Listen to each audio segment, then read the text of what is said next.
Okay, welcome everyone. Good afternoon.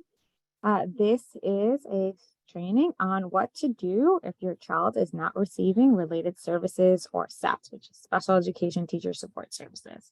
So, welcome. This is a training by Advocates for Children. My name is Janelle Canals, and I'm joined here with Anna Brem. Say hi, Anna. Sorry, everyone, some technical difficulties. Hi, my name is Anna Brem. And we are going to be your hosts for today. Like I said earlier, if you didn't hear it, if you have a question, please put it in the Q&A and we will answer those questions throughout the training, either responding directly to the question in the chat or speaking about it throughout our training process. We are going to start with a couple of polls just to make sure that you can we know who's here with us so we can tailor our information. Okay, so we're going to launch the first poll. Please answer it. It is asking you a couple of questions about who you are.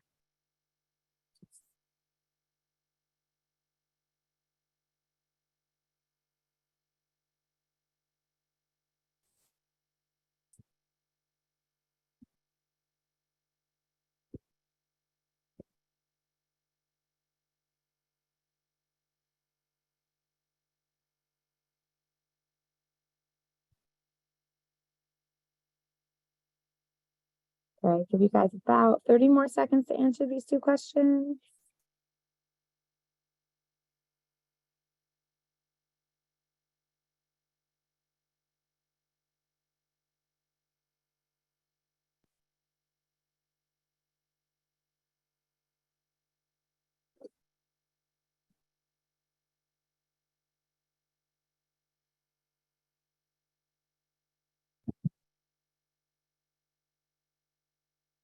And then we're going to do more question. If you could just answer this pretty quickly. A couple of more questions that are required for us to ask just to get a sense of who we are reaching today.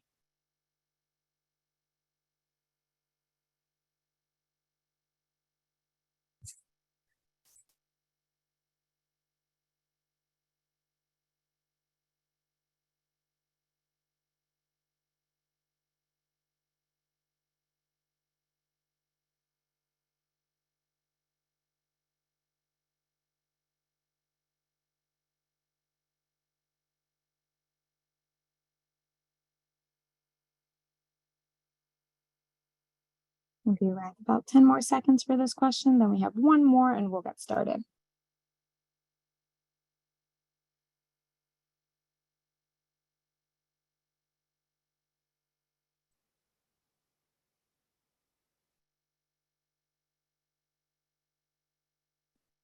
And last question.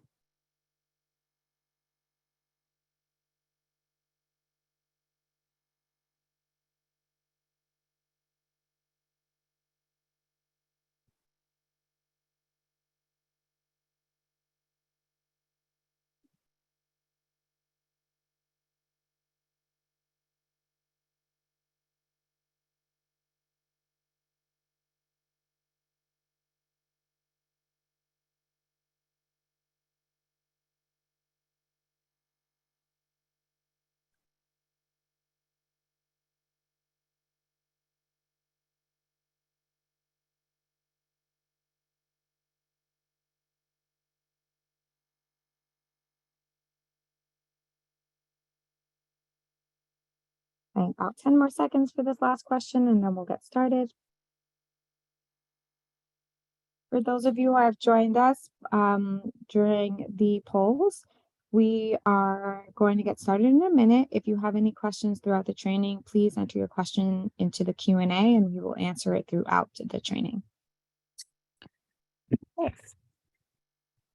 All right, so what we're going to do today is we're going to learn about what related services are and what SETS, Special Education Teacher Support Services, are, how to obtain these at your school, and what to do when your child is not getting them, which includes related service agreements and P4s, which we'll get into in a minute. And then The last step we'll get into detail about is filing an impartial hearing request for these services when your child is not getting them at school.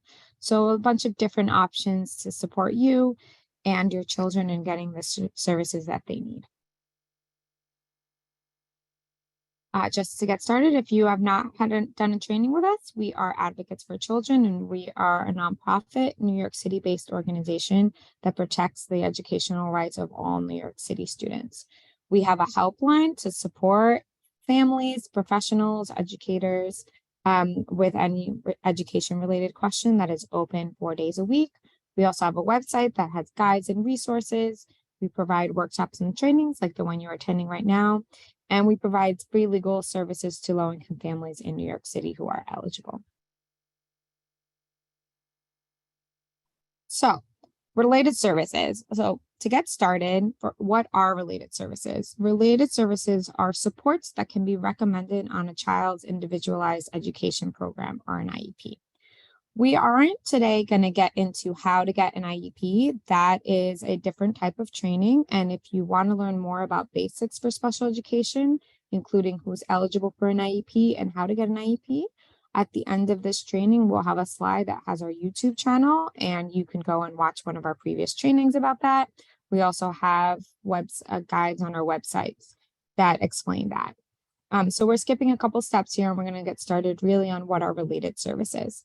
So they can be recommended on a child's IEP. They include speech and language therapy, which is therapy with a speech and language pathologist that supports students in language development, both understanding language and speaking language, as well as other forms of speech and language needs. It could be feeding needs as well, depending on the nature of the child's need. Occupational therapy, which focuses on fine motor development and sensory development in children. So working on penmanship, handwriting, but also working on executive functioning, so organization of skills, as well as sensory integration. So making sure that a child is able to maintain and regulate their behavior in their academic environment. Physical therapy, which is based mostly on gross motor skills, so larger motor skills, running, jumping, walking up and down stairs, right? So things that we do with our whole body, that is something that physical therapy would more focus on. Counseling, so it could be in counseling individual with a child, with a social worker, or with a psychologist. It could also be in a group to work on social skills and work on coping mechanisms. Nursing is also a service for students that require nursing at school. So not a nurse in the school building, but an individual nurse that a student needs specifically for them. Other types of related services could be assistive technology, as well as, assistive technology, vision support, a hearing teacher.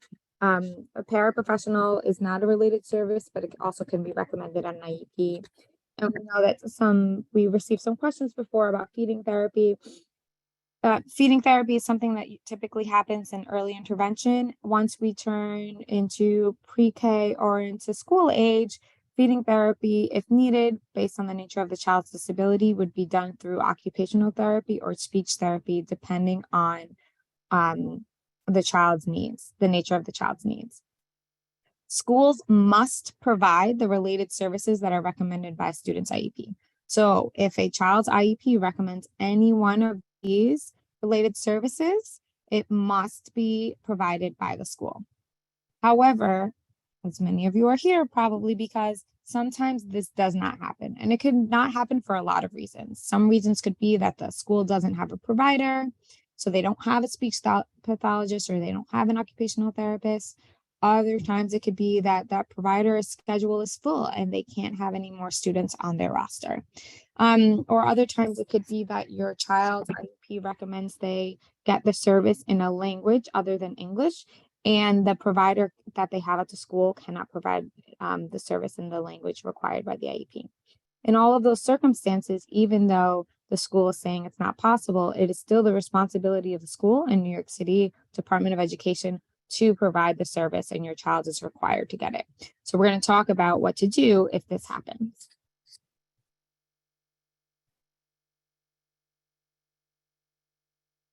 So special education teacher support services, or SETS, is not technically a related service, but we're talking about it today with related services because the process by which to get this support, if the school is not offering it to you, is very similar to what you would do if you were not getting related services.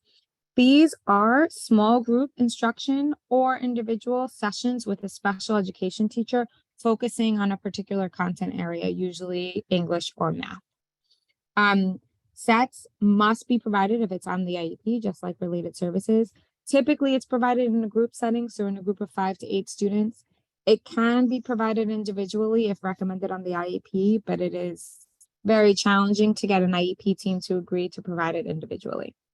And similar to related services, students might not get SETS because their school doesn't have a provider. There's limited space on that provider's schedule, or again, they don't have the provider that can provide it in the language that's recommended by the child's IEP.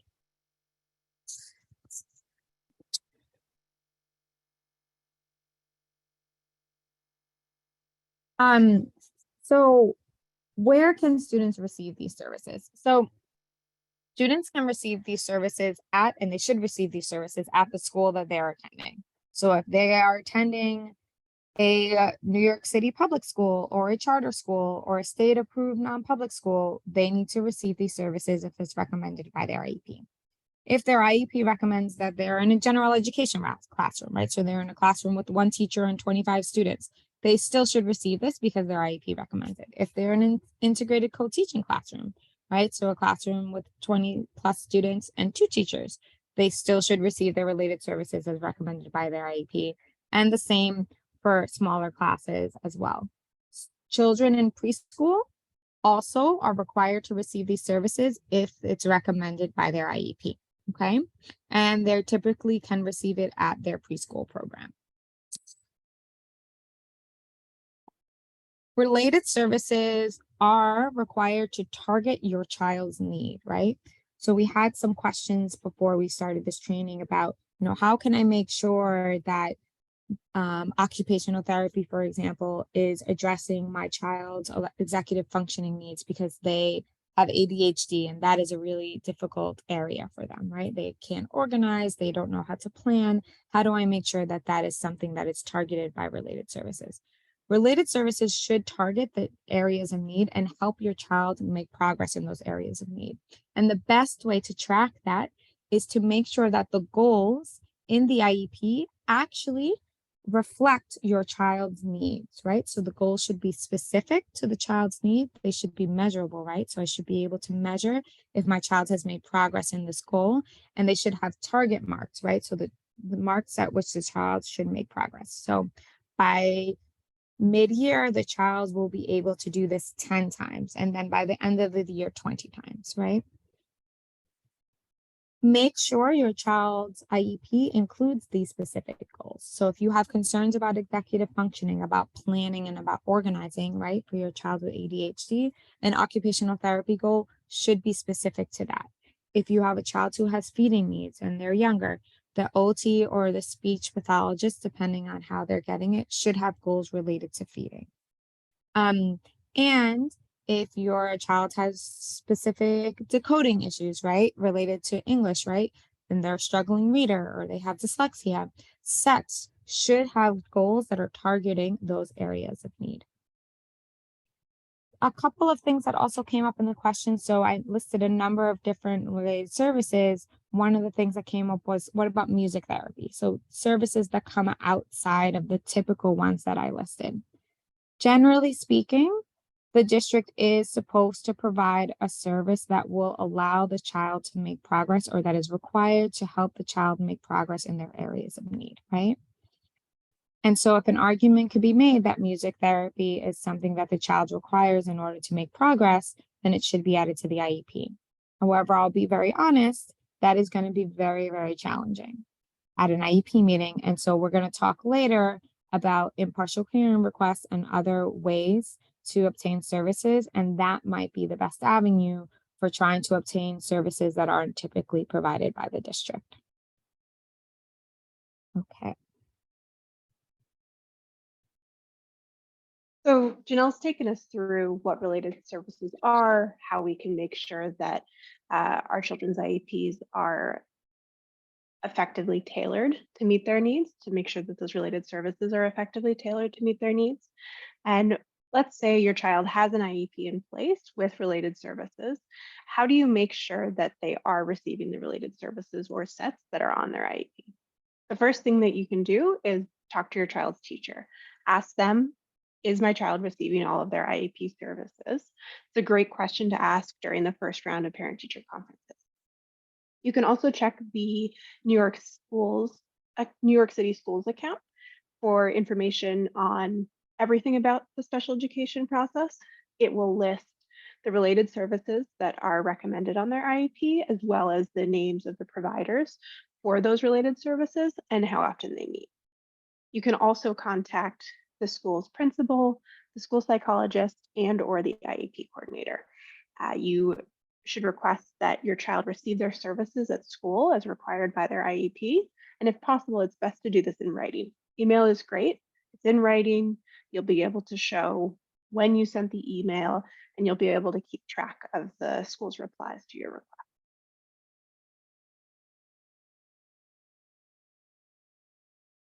So this is the New York City Schools account that I mentioned. Everyone has access to this. If you don't currently have you can create an account, and then you may need to contact your child's school to ask for an account creation code to actually link your login with your child's information. And if you have multiple children at multiple schools, you'll be able to create one login and link all of your children to the same account. And then you'll be able to log in and look at your student's IEP, the related services, as we mentioned, including the names of the providers who are providing those related services. So let's say you do the three things that we mentioned and you determine that your child is not receiving related services. If you reach out and you ask the school, is my child receiving related services? And they either do not respond or they say they cannot provide the related service, you should contact the administrator of special education.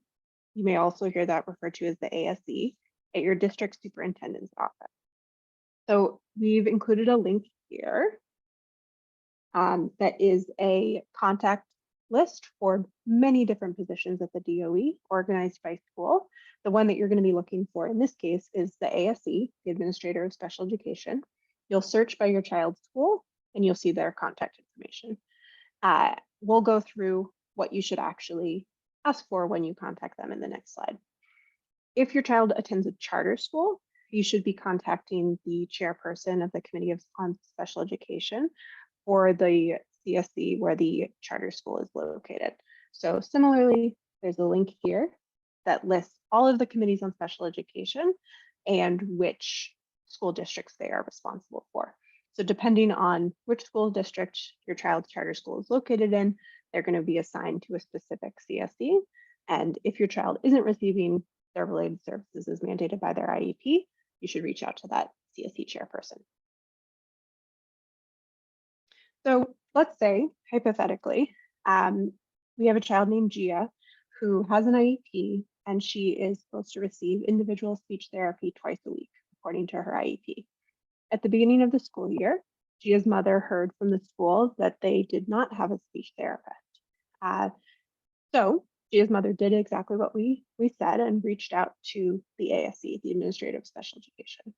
What should she request? She should ask that Gia receive speech during the school day as required by her IEP. She asked the ASE for this, and wonderful, it works out. Gia begins receiving speech at school in December. So from September until December, she didn't receive speech services. So what can she do to get the services that she missed in that time? Gia's mother can ask the ASE and the school to allow Gia to receive one extra session of speech per week at school until she's received all those missed sessions. So she can essentially make up the sessions that she missed. In the event that the school says, you know what, we've hired the speech therapist, but they are so busy with all the other students on their caseload, they don't have the availability to squeeze in that one extra session. Or maybe Gia doesn't have space in her schedule. We'll talk about some other options if that's the case. So the first option is a program called Saturday Academy, available on Saturdays. And it offers OT, which is occupational therapy, physical therapy, and speech and language therapy for any preschool and school age students who have those services mandated on their IEP, but they're, for whatever reason, not receiving it during the school day. So this program runs from 8:30 until 2:30 in the afternoon, all the way through June 17th. Services at these sites are provided by appointment only. It's not a drop-in. And if you are interested in Saturday Academy, you should talk to your school, or you can email this email, which we've linked in the slides, and it's relatedservices@schools.nyc.gov. This link on the slide provides a list of the various sites that offer Saturday Academy. So let's say the school doesn't have a provider, or the provider doesn't have availability, and Saturday Academy isn't an option that works for your family. We have another option. So that option is called an RSA, which is a related service agreement, which essentially functions like a voucher. So if Gia's school doesn't have a speech provider, or they can't provide her with that extra makeup session to make up those sessions, one extra session per week to make up those sessions that she missed from September to December, the school should give the family what's called an RSA to obtain services outside of the school day. For sets, the same voucher is called a P4. And again, that just gives the family the opportunity to receive those set services outside of school, typically outside of the school day. Okay, and I know I saw a couple of you ask these questions, and so we hope that we answered that to you. I saw that someone asked like how to I resolve these missed 6 weeks of therapy, right? And so this is one of the ways to resolve it, right? Getting a related service agreement, or a P4, which is essentially a voucher that pays for related services and sets with a DOE approved provider when the school isn't able to provide it, or when the school didn't provide all of the sessions that was required. The sessions are owed, can be given to the student, and when it can't be added to their school day, or again, when it can't be provided at the school. A lot of the times this is provided to charter school students, right? So if charter school doesn't have any providers on staff, charter school families that with children that attend charter schools will receive a related service agreement, or an RSA, to get the services outside of school.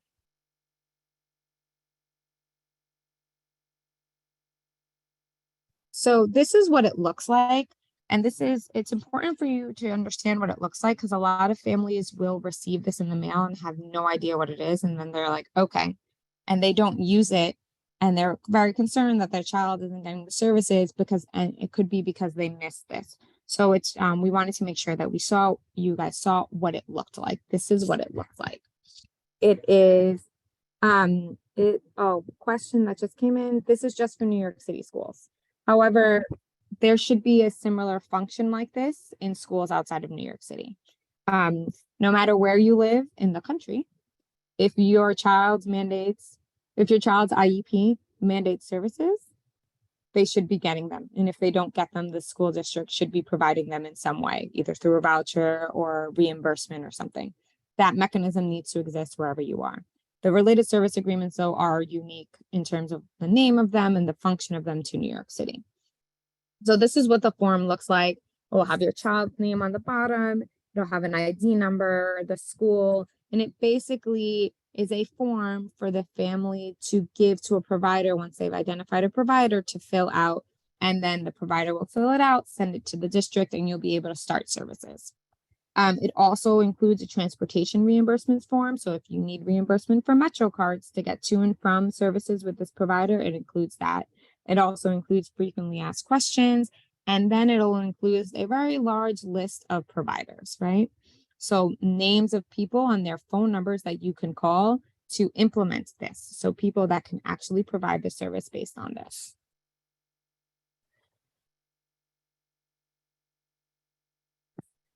So in the questions we got, someone asked, hey, my child missed 2 months in the beginning of the school year. Can I get an RSA to make up these sessions over the summer? Absolutely. Yes, you can. And If your child is in preschool age, what you should do is reach out to the Committee on Special Education for an RSA to make up those services.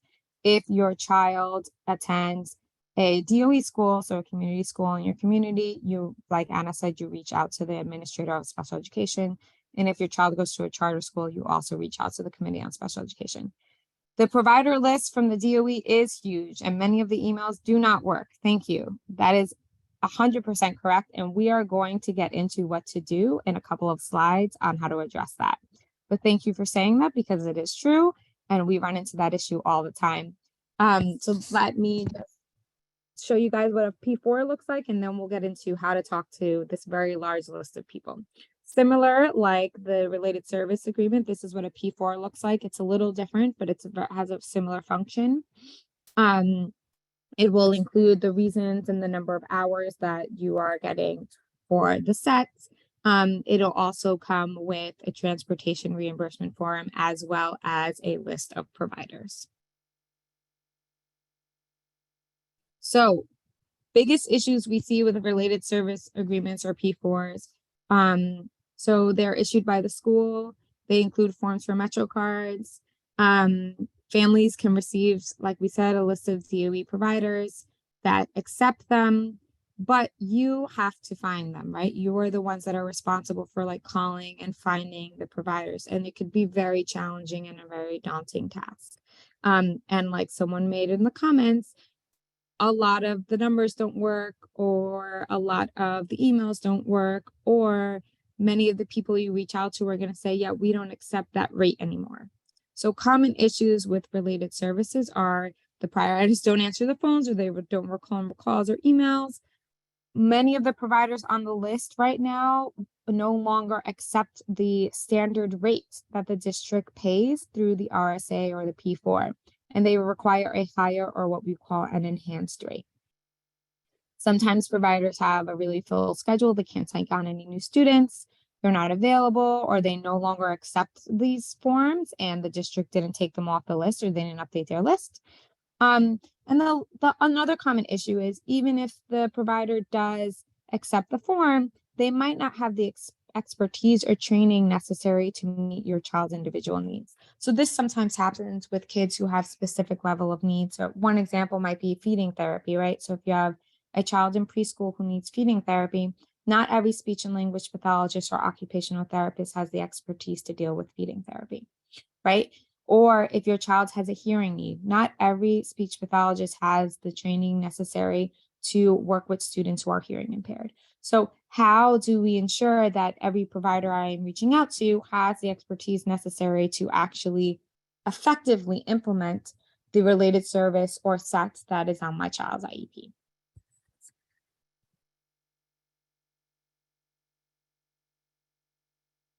So, Go ahead, Emma. So let's say you cannot find a provider. You've gone through that massive list that was given to you with the RSA and the P4, and you have not been able to find a provider. As you are making all those calls and sending all those emails, keep all the documentation. Write down all your attempted calls and emails with providers on the list. Contact at least 20 providers on the list. Write down what response you receive about why they can't service your child. Maybe they don't accept the standard rate. Maybe their caseload is full. Maybe they don't respond.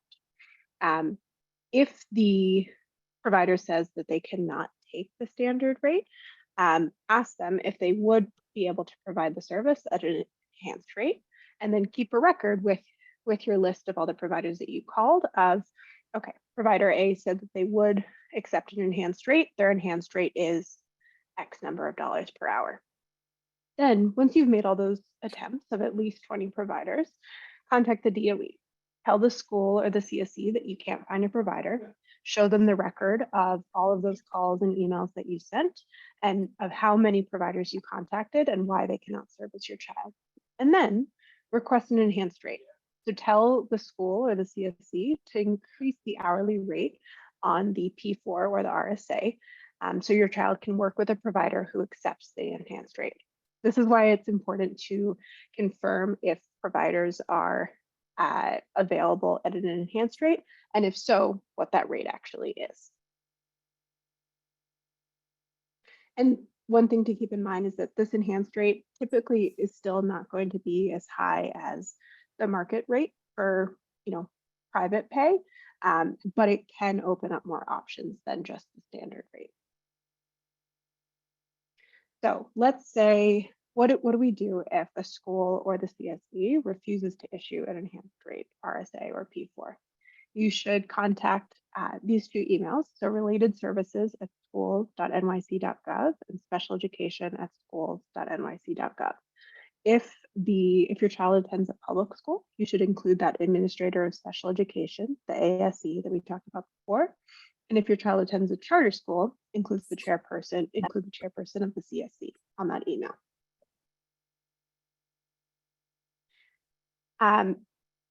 Oh, just going back to that slide, sorry, Anna. Yep. If your child attends preschool, they should also reach out to the chairperson at the CSE, who is also responsible for the Committee on Preschool Special Education. Those are the same geographic districts apply, whether it's CPSE for preschool or CSE for school age. And it's the same chairperson in both cases.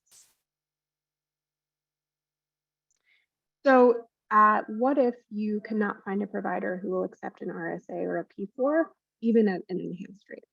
So then what you should do is identify a private provider who is not DOE approved, and then file an impartial hearing request or a mediation for services with that private provider at their rate. So if you have gone through the step of reaching out to 20 different providers, you have found out that none of them have availability to service your child. You've also found out that none of them will accept even an enhanced rate. You have not been able to find anyone who will take the RSA or P4. That's when you go the private route. So once you've found the private provider, confirm what their rate is, and then you will work to file an impartial hearing request or a mediation request. Providers who are not approved by the DOE typically do charge a market rate, which is higher than the enhanced rate, as we said. So keep that in mind. So if we get to this point, what can you do to find a provider? We would suggest asking any service providers who are already working with their families. Oftentimes folks have a network that they can reach out to. They have people that they trust who they've seen be successful. So talk to your child's evaluator, any social workers working with them, doctors, pediatricians. You can contact hospitals and clinics in your area. You can speak to the staff at your child's school. You can reach out to private special education schools in your area. Oftentimes we'll see folks who are teachers or reading specialists at a specialized private school, special education schools will also work on the side as private providers. You can also contact private therapists or service agencies in your area.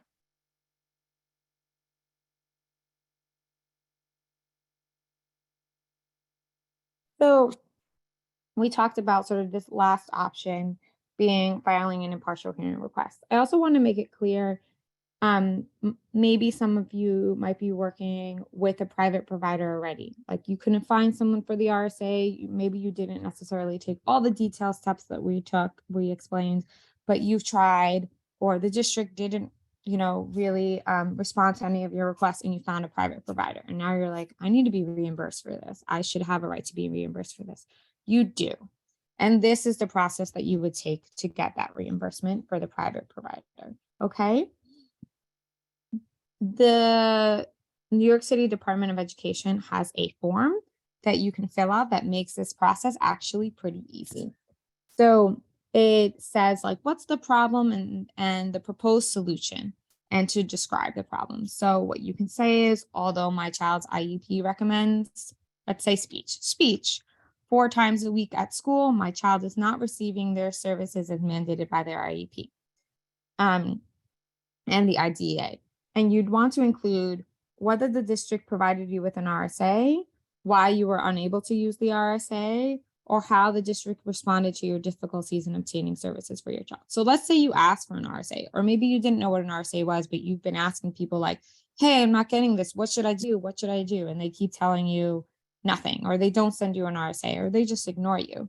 you can go straight to filing an impartial hearing request for a private provider. You're just going to want to explain that here. So anything that's relevant into the efforts that you've made to try to make the district comply with their obligation is what you would want to put here.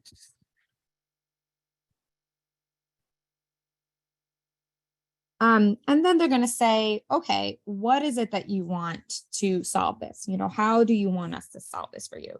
And you should say that you're requesting speech and language therapy with whatever the name of the private provider is at a rate that is the private provider's rate. And then you've got to tell them how many hours you want. So you're requesting, and typically what we would suggest doing is adding up the number of sessions or hours that your child missed based on their IEP. So if it's 6 weeks of sessions and they were supposed to receive sessions twice a week, that's 12 sessions. And all of the sessions were for an hour, that's 12 hours of speech, right? With this provider. And you can say it's necessary because this was recommended by my child's IEP and they require this for the type of supports and services that they need in order to make progress. Anna, would you be able to pull up the form? The link is on the page before this. So I just want to pull up the form for you guys to all see what it looks like. It is not, it's pretty simple form to fill out. So it could be really helpful to see it firsthand so that you know you're not sort of, you know that you can fill it out and it will be pretty easy to fill out if necessary.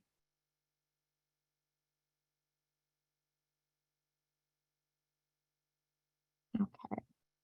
So here's what the form looks like. It has some directions on the top, right? So what this form is, what you can ask for. It tells you where to send it. So we suggest sending it to this email, which is ihrequest@schools.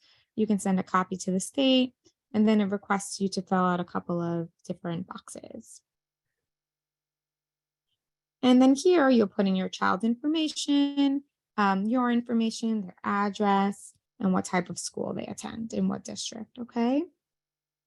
And you'll go down and you'll put in some more identifying information about you and your child. And here is where you'll describe the problem, right? So you want to describe the problem and the proposed solution. This does not look like a lot of space, right? This is very short. So most of the time you're going to need more space, and that is okay. You should get another piece of paper, file it out, and attach it to this document when you email it to the office. Okay, Anna, can we go back to the slides?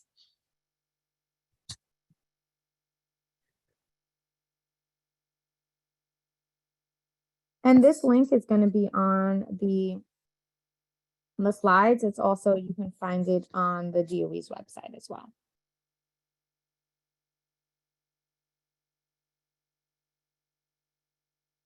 And go 2 more slides.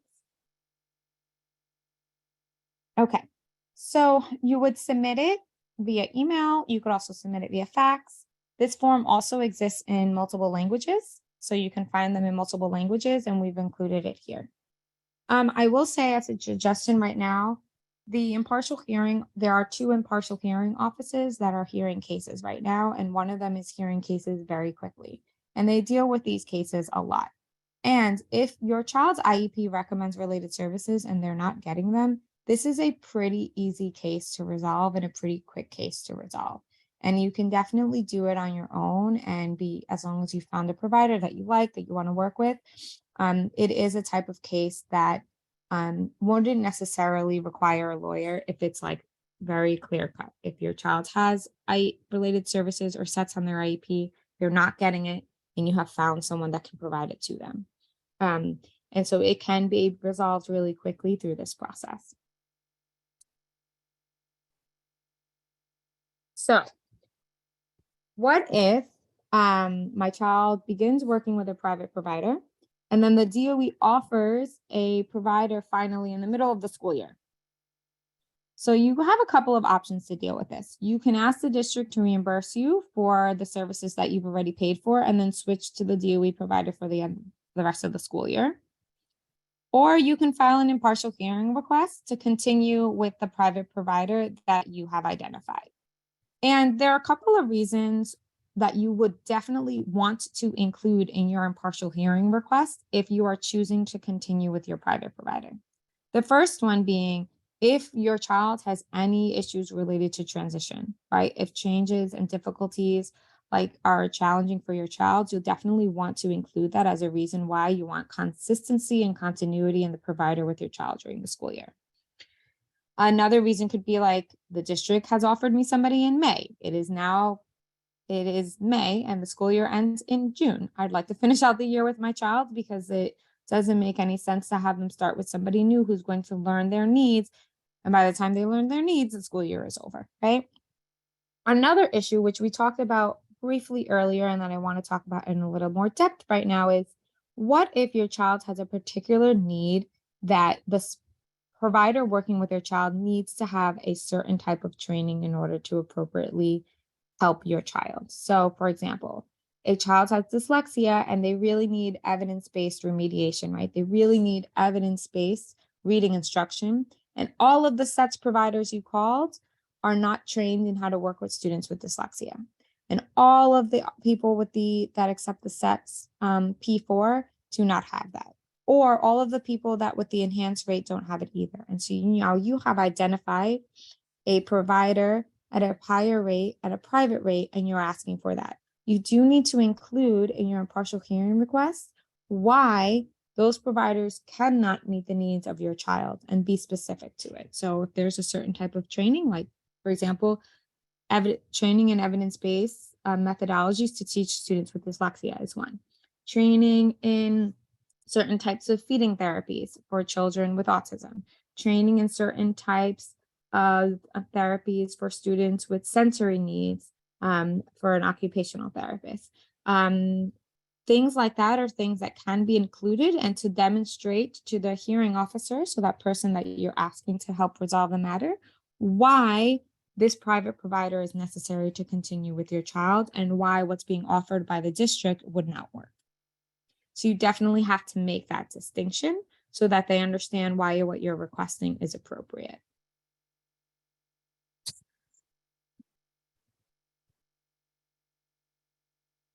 If you do have to go, we should be sending the link. If you signed up and your email was in the sign up sheet, you should be getting an automatic response from us thanking you for joining us, and it will have links. I do want to just point you all to where you can find additional trainings by Advocates for Children at our YouTube channel. It has pre-recorded trainings. We also schedule trainings throughout the year. So, if you definitely want to go to our website or sign up for our bulletin, which will tell you about any new upcoming trainings we have. Anna, do you want to go to the next slide? Yeah. And you can sign up to get monthly updates, which will have all of those materials. If you had any other questions, please put them in the Q&A. And please fill out this survey. We're going to stick around to answer any questions in the Q&A that we might not have answered. And if it's something that's relevant to this subject matter, maybe we'll answer it out loud so that everybody can hear. But please, let us know if there's any questions that you have. Type them in the chat. We'd be happy to address them now. And thank you so much for joining us.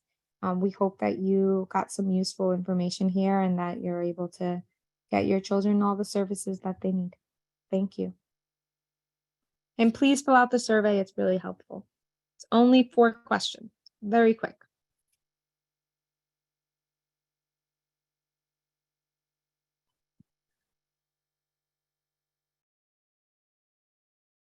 Yes, Beatrice, do you want to take yourself off mute and ask a question? I think you can ask a question. I'm allowing you to talk. Go ahead, Beatrice. Hi, I'm sorry, there's background noise. So, can you hear me? I just want to confirm. Yeah. Okay. So if your child, my son is 3, he started off, he has an IEP through CPSE. He had early intervention. His early intervention OT provider agreed. She works for DOE, so she got some kind of waiver. And then they decided that they had to like void her waiver. So we ended up not having a therapist for weeks. what are our options? Now they send us like we pick him up early and take him to a center because they couldn't find another Okay. provider to come to the preschool. So I Okay. guess like, how does that work? So do you want makeup sessions for the sessions that you missed? I do need to get makeup sessions. Yes. Okay. So the way that you would get makeup sessions is you can ask them to provide additional sessions with the center that you're working at right now. I would go to you know who your CPSC coordinator is for your Yes. preschool? That I would ask that person directly. To be honest with you, they should be doing this proactively to say, hey, you missed these sessions. Here you, but they have not. And so what you should do No, is they haven't. you should ask them. But to be honest with you, you could also just email directly related services at schools.nyc.gov, tell them what happened, and ask them to provide you with a voucher to get the additional sessions with the provider that your child is seeing right now. So then would I be able to get those sessions in the summer? Yes, you can be. Yes, you can. Okay. So let's say your child, and this is a question I think that just came into the Q&A about summer. So if your child's IEP, whether they're in preschool or whether they're school age, does not recommend school over the summer, that doesn't mean you can't use the voucher over the summer. You can use the voucher whenever you want. It is, once you get the voucher, it is for you and the provider to determine when those services will be provided. And they just have to be provided before sometimes there's an expiration date, but that doesn't mean that, you know, let's say it gives you a year to use them, you could use them over the summer. So, and to be honest with you, if like, given the times, you know, the time of year it is right now in April, anyone who would give you an RSA should be allowing you to use the services into the summer. Just make sure to look at the expiration date on whether it's a P4 or related service agreement to make sure that it gives you enough time to use those supports. And you could say, like, let's say they say until June, you could be like, no, that's not possible for my family to use these before June. Please extend it till the end of the year. And they should be able to remove the expiration date. Got it. Thank you.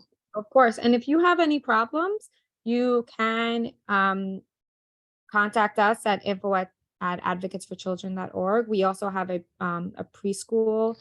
It's called preschool@afcnyc.org. And if you copy that email address, we will follow along. That's only for preschool issues. We will follow along with the preschool issue and make sure they resolve it.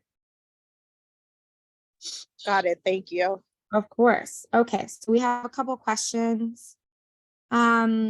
Is it possible to get services in August or in the beginning of September? Yes, so you can get them whenever you want, and you just got to make sure that the expiration date doesn't like end before you're able to use them. And you want to try to make sure that your child isn't having large gaps in their services. Can makeup services be provided by someone out of state? So it really depends. If you are trying to use a voucher, right? So an RSA or a P4, most likely you cannot use someone out of state because they'd have to be approved by New York. And most of the time, to be approved by New York City, you have to be a New York State certified provider. If you want someone out of state, you'd have to file an impartial clearing request, and you would really have to demonstrate why that person qualifies. Whether they're outside of state or not, I'm not really sure that that's the issue. It's more the qualifications of the provider and how they can meet your child's needs. What if a child moved to another DOE school? New York City is huge, right? And so there's a lot of DOE schools, but it actually does not matter whether they are in the previous school or not. So let's say my child was attending PS1 in Brooklyn, and in the middle of the school year, they started attending PS2 in Manhattan. And they were not getting their related services at PS1. PS2 is still responsible, or the district is still responsible for making sure to make up for those sessions. It is still within New York City public schools. And in fact, even if a child left New York City, the parent could still request compensatory services for those missed sessions because they lived in New York City at the time that they missed those sessions. So that is really important to note. And it doesn't matter if the child moved from one school to another, they're still entitled to receive those services. And you would still go through the same channels that Anna and I spoke to. So you would still reach out to the administrator of special education of this child's current school if they're in a public school, or to the committee on special education if they're in a charter or in a preschool. And just because they moved does not mean that they moved to a different school. It doesn't mean that they're not obligated to provide the vouchers for the missed sessions. Sharon, do you want to talk?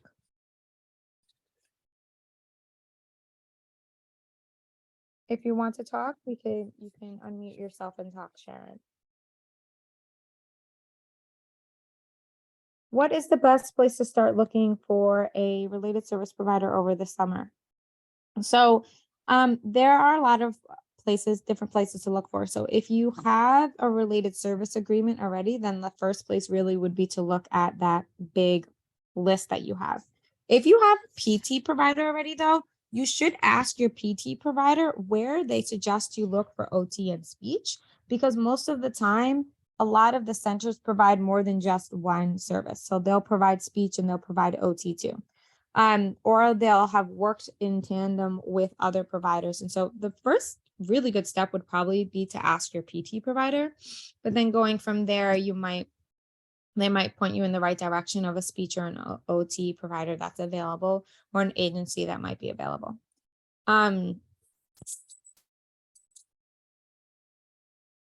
Any other questions? And there's a slide on this training that also has some other places, some hospitals, some centers, some preschool or child care agencies also might have suggestions as well.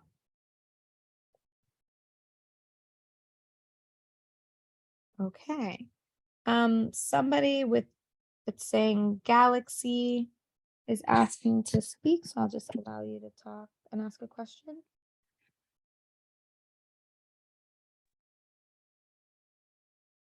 Yeah, do you have a question? Okay. All right, so we're gonna end our training now. Thank you so much for joining us. We were really happy to have you, and please reach out to Advocates for Children's Helpline if you have any questions about anything that we talked about today, or if you're running into any barriers and trying to get your child supports. And thank you so much. Thank you. Thank you so much.